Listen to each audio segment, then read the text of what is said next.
So the iPhone 18 Pro is about to cross a line Apple avoided for years, and the reason is not as simple as everyone thinks. Let me explain.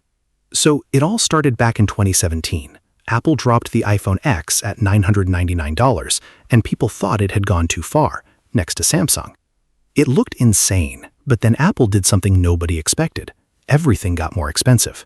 The Pro didn't move. Last year, Apple raised it to $1,099, but doubled the storage, so the hike was hidden.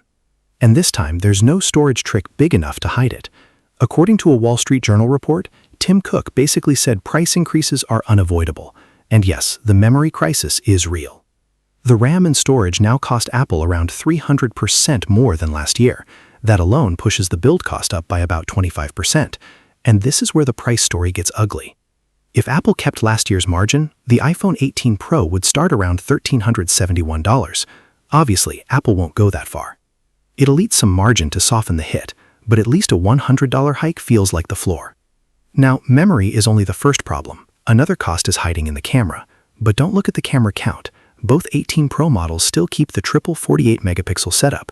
The real price bomb is the lens. Apple is expected to add a variable aperture to the main camera. It physically opens and closes to control light, and this is where it gets expensive. According to insider reports, that one component cost Apple around 50% more than the plastic lens it replaces on the iPhone 17 Pro. That's a $40 jump from one camera part alone. So Apple isn't just getting squeezed by memory, it also chose to add another expensive part. That's the problem. Memory is the crisis, but the camera is Apple's choice. And the irony. Samsung put a variable aperture on a phone back in 2018 with the Galaxy S9. So Apple is finally copying Samsung years late and at the worst possible time. And this is where Samsung enters the story. Right now, the 17 Pro Max still undercuts the Galaxy S26 Ultra by $100. That was one of Apple's quiet advantages. Raise the 18 Pro Max too much, and that advantage disappears. But if Apple keeps the hike small, the pressure moves to Samsung, because Samsung already held the S26 Ultra price to protect sales, even while the same memory crisis squeezed its margins. So next year, the S27 Ultra has a problem.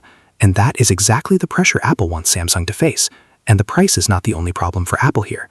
The actual iPhone 18 Pro chassis leak adds one more concern. The Pro models are expected to get 4 colors. The hero color is dark cherry, replacing last year's orange. But the finish is the problem.